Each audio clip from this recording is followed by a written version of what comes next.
आपण जी मालिका पाहतोय की प्रभू येशू मरण्यासाठी का आला, त्यातल्या 50 कारणांपैकी आज आपण 6व्या कारणावर मनन करणार आहोत. आणि हे कारण खूप खास आहे.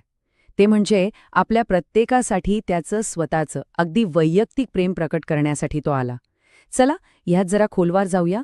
आजच्या या अभ्यासात आपण एक प्रवास करणार आहोत असं समजा. सुरुवात करूया ख्रिस्ताच्या वैयक्तिक प्रेमाच्या सुंदर संकल्पनेपासून. मग पाहू की त्याचं बलिदान खास आपल्यासाठी कसं आहे. यानंतर आपण आपली आध्यात्मिक गरज ओळखू, त्याने दिलेली सर्वात मोठी किंमत आणि त्यातून मिळालेली सर्वात मोठी देणगी समजून घेऊ. आणि शेवटी ख्रिस्त आपला खरा ठेवा कसा होऊ शकतो हे पाहणार आहोत. तर आपला पहिला मुद्दा ख्रिस्ताचे वैयक्तिक प्रेम.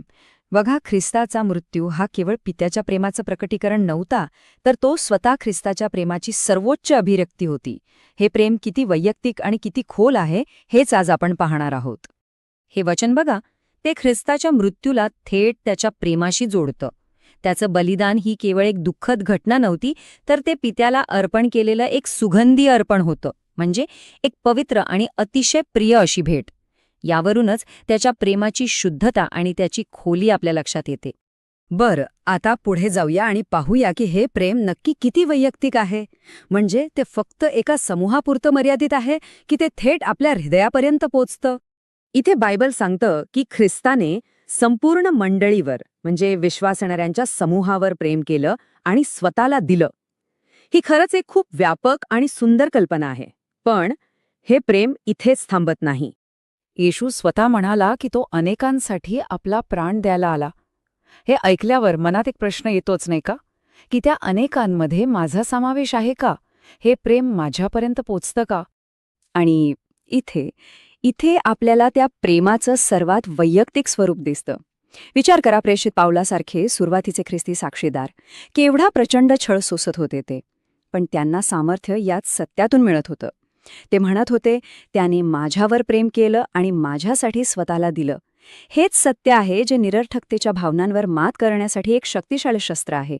पण आपल्याला या प्रेमाची इतकी गरज का आहे? ख्रिस्ताच्या या बलिदानाशिवाय आपली स्थिती नेमकी काय असती हे समजून घेणं खूप महत्वाचं आहे. ख्रिस्ताशिवाय खरं तर प्रत्येक व्यक्तीची आध्यात्मिक स्थिती अशीच असते. आपलं पाप आपल्याला देवापासून वेगळं करतं. आपलं कठोर मन आपल्याला सत्य पाहू देत नाही. आपण हरवलेल्या स्थितीत जणू काही नाशाच्या मार्गावर चाललो आहोत आणि तारणावर आपला काहीही हक्क नाही. मग आपल्याकडे पर्याय काय उरतो? फक्त एकच, दयेची, करुणेची याचना करणे.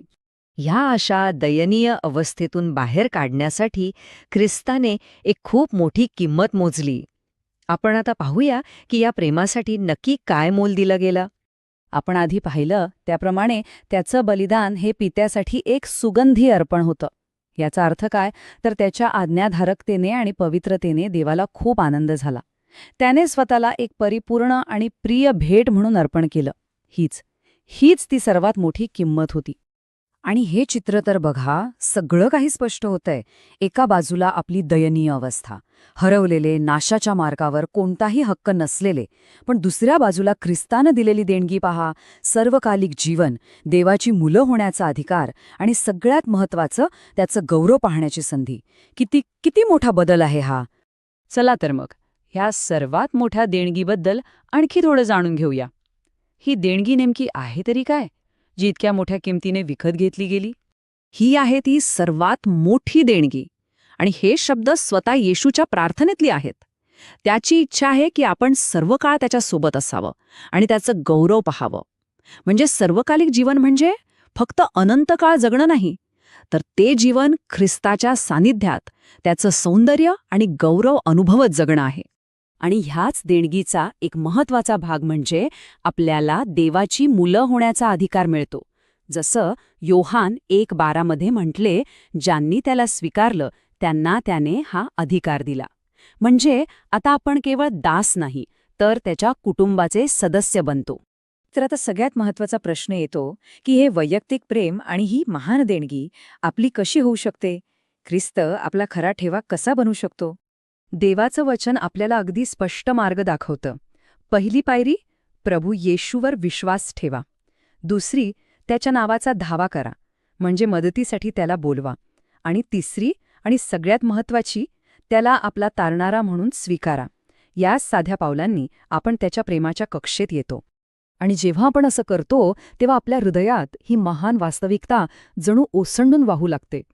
मग आपणही त्या सुरुवातीच्या साक्षीदारांप्रमाणे पूर्ण विश्वासाने म्हणू शकतो, त्याने माझ्यावर प्रेम केलं आणि माझ्यासाठी स्वतःला दिलं. हेच आहे ते वैयक्तिक प्रेम.